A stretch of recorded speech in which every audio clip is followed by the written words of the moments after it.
Salut, c'est Nip, épisode 15 de MTG Adventures. On est dans la semaine 2, je vous amène sur un deck bleu-noir Gift. Alors, Pharaoh's Gift, hein, l'artefact qui coûte 7. Alors, c'est un deck que j'ai beaucoup de mal à tuner, à améliorer. Mais parfois, je fais des games et je fais des sorties comme ça et des games comme ça qui sont intéressantes. Donc, je vais continuer à essayer d'améliorer ce deck et maintenant, je vous propose cette partie. Alors, j'ouvre avec une main. La seule chose qui m'intéresse, c'est que j'ai Search for Ascanta et Gate. Alors surtout Search en fait. Search for Ascanta c'est vraiment très fort dans le deck. Il faut absolument que j'en craft un deuxième très vite. Parce que je suis un peu à court en fait. Ce deck est pas si avancé que ça. J'ai pas eu tant de wildcards rares et mythiques dans ce compte. Enfin mythique j'en ai eu deux donc voilà. Et rare j'en ai pas eu tant que ça. J'en ai eu mais pas tant que ça. Donc là mon adversaire joue Vampire, il ouvre Legends Landing, Adamo Vanguard. Heureusement que je suis sur le play sur cette game. Je pense que j'étais sur le draw, j'avais perdu. Alors là, ma main, malheureusement, ne s'est pas améliorée parce que j'ai eu une troisième gate. Le surge va permettre de me filtrer des draws et remplir mon cimetière. Alors je fais des draws qui sont inipiants, très horribles, donc bah tant pis, je fais avec ce que j'ai. Je mets la gate, et là j'ai peur pour le prochain tour, hein. J'ai peur du lieutenant ou de la Radiante Destiny, qui m'aurait mis vraiment dans l'espace. Faut le dire, parce que la maman est vide. C'est du vide, hein. Et ouais, donc c'est pas facile. Donc là il met les tokens. Donc là, je pense que en voyant ça, je suis quasiment certain qu'il a. Alors soit il a pas du tout de buffer, soit il veut vraiment me mettre la sauce au prochain tour, un des deux. Donc là le search me propose Chupacabra, je crois que je vais le garder parce que c'est important. Alors c'est un peu triste parce que Chupacabra va enlever un token, mais il faut que je résolve un problème après l'autre. Hein. Parce que de toute façon quand vous êtes dans une situation comme ça qui est assez désespérée, vous essayez de résoudre les problèmes les uns après les autres et vous voyez ce qui se passe. Hein. Parce que vous essayez de jouer au mieux, de vous donner le plus de chances possible de revenir, parce qu'on sait jamais, peut-être qu'il est full land dans la main, on sait pas, hein. Il est peut-être full land dans la main, il a peut-être pas j'en sais rien, j'en sais rien en fait. C'est surtout ça en fait. Là je me dis qu'il doit avoir plein de land dans la main pour que j'ai une chance. Bon. Donc là, malheureusement pour moi, ce play ne... Ouais, donc là il joue Radiant, donc c'est quand même pas, c'est pas un land. Là, je décide de bloquer avec le Chupacabra sur un jeton. Donc, je vais enlever un jeton. Je vais le mettre au cimetière. Je vais faire proc la gate, ce qui est très important. Donc, on va quand même descendre assez bas. On va descendre à 9 sur ce tour. Hein. On ne peut pas grand chose, encore une fois. Paf. La gate qui va me faire piocher des fossés et gagner un point de vie. Deuxième Chupacabra que je vais garder. Je crois que je vais enlever une gate. Parce que bon, 2 c'est bien, 3 j'en ai pas besoin de 3. Garder mon land. Très important d'avoir le land drop. Le search. Alors là, je suis en train de calculer Graveyard et je ne peux pas encore transformer. Donc ça, c'est important que je mette des bêtes au cimetière pour pouvoir activer la gate. Donc la gate demande à ce qu'il y ait au moins 6 créatures dans mon cimetière. Donc là, je compte, il y en a 2. Je vais refaire Chupacabra, je vais re-enlever un jeton. Et là, je me dis, bon, bah de toute façon, je vais chum block, peu importe ce qui arrive. Donc là, les Chupacabra, ils ont fait le taf quand même, hein, parce que les jetons, ils se sont fait 2 pour 1 à chaque fois. Enfin, c'est équilibré, quoi. Donc j'ai pris des dégâts, mais ça va. La gate m'a donné un point de vie, elle va me donner un deuxième point de vie, là. Donc là, je sais pas trop ce qu'il a dans la main, il est en train de lire gate. Là, ça me fait peur parce que je me dis, peut-être qu'il va me le binding ou... Là, j'ai peur d'Ixan binding, en fait, sur... Dessus, là, il fait quand même un gros truc, hein. Il met lieutenant deuxième Radiant Destiny. Il va m'attaquer avec la Vanguard. Je chum block. Parce que ça met le Chupacabra au cimetière, ça va me faire piocher une carte. Ça va me faire défausser une carte, gagner un point de vie. Et là, un truc qui est très important, c'est que j'ai le désert là sur la table, le désert bleu, qui me permet de me meuler de 4 cartes. Et là, si j'ai bien compté, j'ai 4 cartes de créatures au cimetière, je le sais.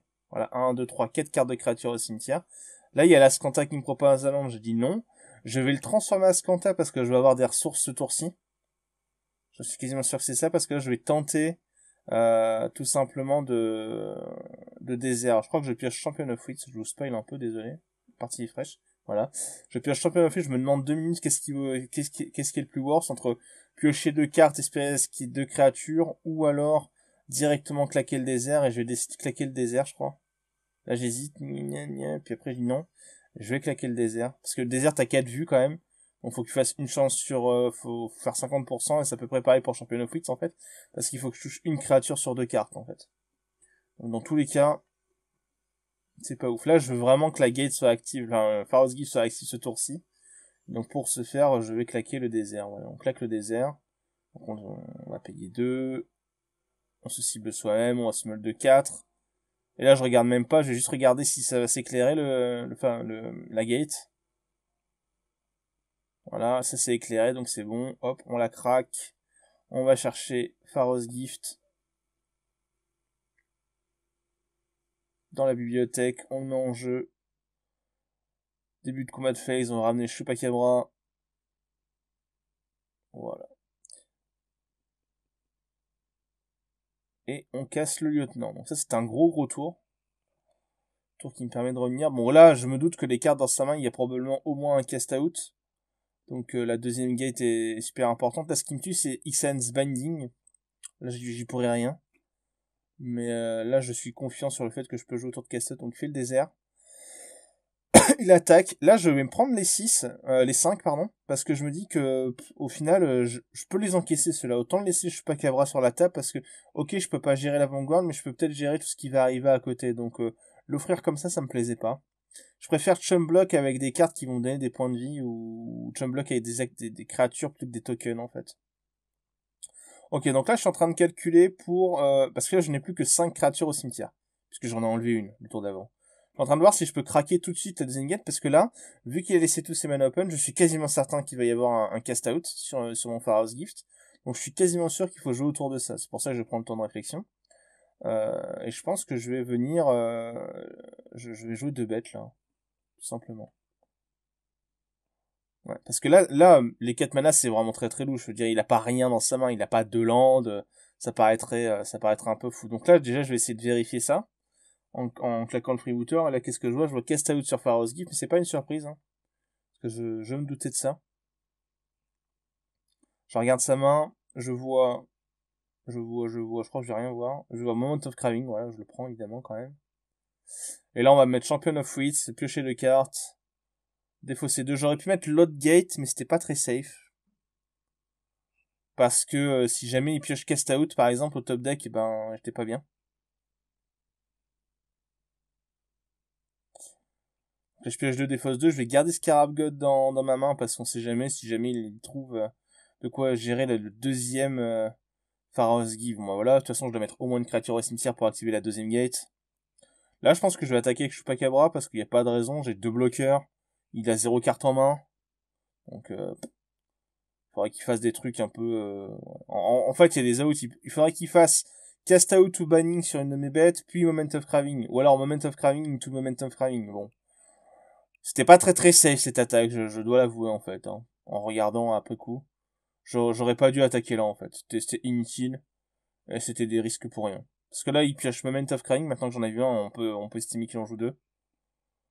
C'était pas génial. Alors là, il fait un truc, je fais double bloc, moi, parce que si mes bêtes vont au cimetière, ça me va. S'il récupère son moment of craving, ça me va aussi, c'est pas très important. Et là, il va faire un truc un peu spécial, là, d'ailleurs. Là, il a mis les 5 points de dégâts sur ma 1-2. Il a pas tué mon champion of wits. Et là, je vois un move un petit peu étrange. Il me semble, binding de mémoire. Alors je trouve ça étrange de faire binding sur Champion of Wits quand même parce que il a bien vu ce qu'était mon deck, il a bien vu que c'était God's Pharaoh's Gift et à aucun moment il s'est dit que j'allais en piocher un autre.